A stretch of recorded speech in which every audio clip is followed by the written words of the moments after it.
Nacional Paola Cabezas dirige esta sesión del Pleno el primer vicepresidente de la Asamblea Nacional, Virgilio Saquicela. El debate del informe que recomienda aprobar la Convención Interamericana contra toda forma de discriminación e intolerancia para su ratificación. El debate que hoy nos convoca es sobre un asunto en el que jamás podríamos estar en contra. Soy afrodescendiente. Es más, creo que soy la única en este plenario. Esto representa con claridad cuál es la realidad de nuestro país, cuáles son las oportunidades que tenemos las personas afrodescendientes. No es coincidencia, insisto, que en este plenario seamos muy pocos los legisladores que provenimos de este grupo étnico, y no es coincidencia tampoco que las mujeres afrodescendientes suframos exclusión, discriminación y violencia con mayor severidad. Por ello digo con total convencimiento que estoy totalmente a favor que se sume a nuestro bloque de constitucionalidad la Convención Interamericana contra toda forma de discriminación e intolerancia. Una convención cuya finalidad es clara y no es otra cosa que obligar a los Estados partes a brindar todos los mecanismos necesarios para proteger a las personas que son víctimas de discriminación por nacionalidad, por orientación sexual, por expresión de género o por identidad política. El Ecuador al respecto ha dado pasos claros en esta línea. Aquí se ha legislado, por ejemplo, en el Código Orgánico Integral Penal, que ha tipificado como delitos la discriminación al femicidio y los delitos de odio.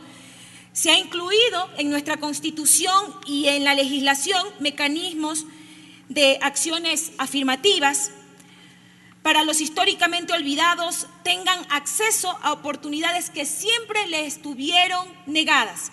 Se ha legislado para que tengamos una ley para erradicar la violencia de género. Se han incluido mecanismos para que la paridad de género y la inclusión de los más jóvenes sea una realidad en el accionar público y político. Como vemos, existen muchísimos mecanismos para erradicar la discriminación y la exclusión. Pero aquí viene la interrogante y la pregunta: ¿qué nos falta? ¿Dónde estamos fallando como sociedad? No faltan normas, incluida esta convención que hoy será ratificada, sean interiorizadas por la población y por las autoridades. Y pese a todo, para nadie es desconocido que aún en nuestro país existen escenarios de xenofobia, donde se pide abiertamente que se apliquen políticas de exclusión contra personas extranjeras que vienen a nuestro país. Aún se sigue viviendo discriminación cuando siguen etiquetando a nuestros hermanos indígenas como terroristas. O peor aún, cuando vemos que a mis hermanos afrodescendientes, a los negros de este país, se los sigue estigmatizando. Aún se sigue haciendo una burla a la población LGBTIQ+, y se usa como insulto su orientación sexual, como si la manera de amar de las personas podría ser motivo de mofa. Hay quienes incluso legitiman estas desastrosas normalidades como libertad de expresión, con arte o humor. Realmente algo que, lejos de provocarnos risas, deberían provocarnos repulsión. Digámonos la verdad.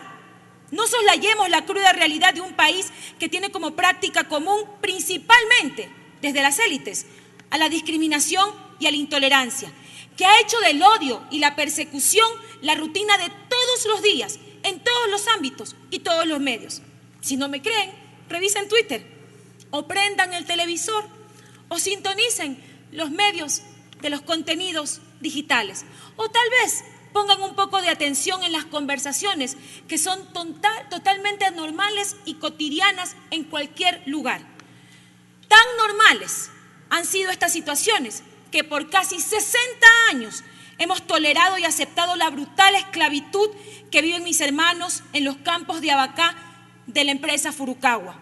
Una empresa que ha destruido sistemáticamente por años la vida de miles de personas, de niños, de seres humanos que viven y trabajan en condiciones infrahumanas. Aún así, aquí tuvimos a una ministra de gobierno que pretendió mediar con esta empresa.